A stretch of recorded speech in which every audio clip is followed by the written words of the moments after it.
I'd just like to welcome everybody out to Teapots Cafe and Antiques Paranormal Night. We're glad you all came out tonight. It's a pleasure to have you here. And it's a very packed room. This is about as full as we've ever had this place, so you should feel proud of yourselves. So you can say you're here on the first really crowded night. And it's my pleasure to introduce to you our special guest tonight. He's a very established author, and he's a friend, and he drove all the way from Charleston, Illinois, just to scare the daylights out of us today. So anyway, without further ado, ladies and gentlemen, please give a warm Beecher welcome to Mr. Michael Kleen.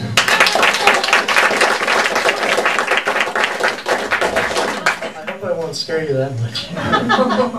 Let's give a round of applause here for the Teapots Cafe.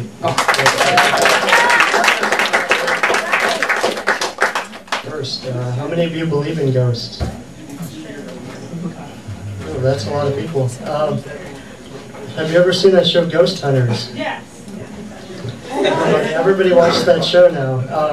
I'm going to disappoint you a little bit. That's not exactly how most paranormal investigators do their thing. We all like to be supported by TV networks and have thousands of dollars worth of equipment, but as I'll show you, we have to go by with meager resources. I started out being a diehard believer, and I wanted to go and prove that there were ghosts that existed and try to find it and take pictures and, you know, think that splotch on the lens is a ghost, and I'd run home to my friends and tell me that I proved the existence of ghosts with this splotch on my picture. Me, I fell under the category of the paranormal investigator, the guy who tried to prove that it existed and, you know, would discount basically any evidence to the contrary. And then there's the debunkers who go out and they say to themselves, well, this can't exist, you know, none of this is real, it's all imagination. And they go out and they try to disprove everything.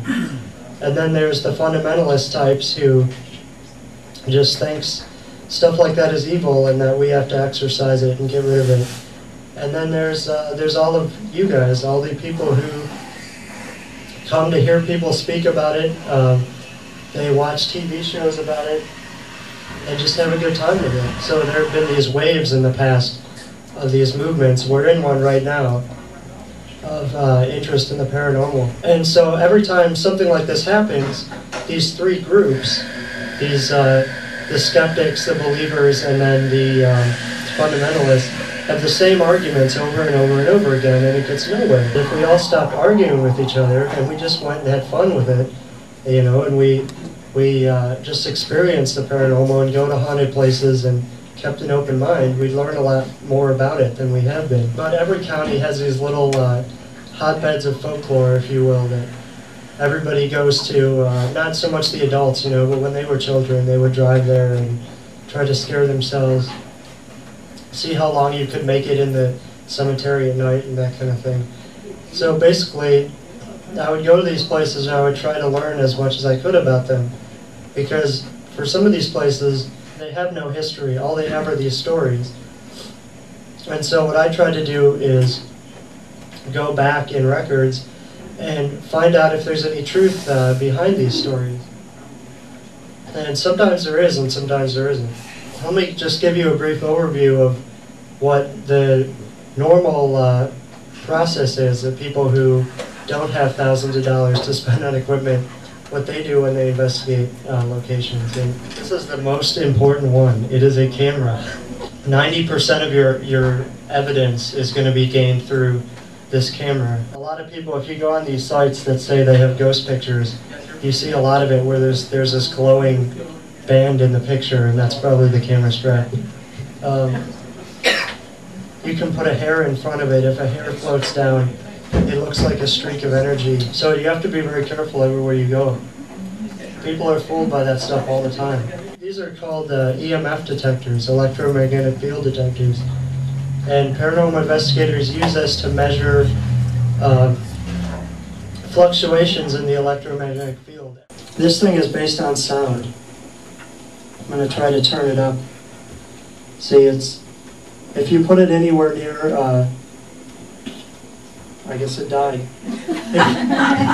If you put it anywhere near the electric implements, it makes a sound. And this instrument is interesting because it's probably the only haunted EMF detector in the entire state of Illinois. This piece of equipment is actually haunted. It belonged to a friend of mine's father who worked in like phone lines, like he installed phone lines. And that's one of the tools they use to find in walls where the phone lines are, the electric lines. And he was working at an old mental hospital, I think maybe in Joliet, and they were trying to do the basement. And he says anyway that they went down there, him and his partner, with this, and they were trying to find the lines. And this thing makes a very distinctive sound. It's just this staticky sound, it doesn't get very loud. He swears that when he pointed this in the hallway, that this thing started screaming, like there were like human sounds like emanating from this. So, needless to say, they got out of there pretty quickly. I'm not sure that they went back.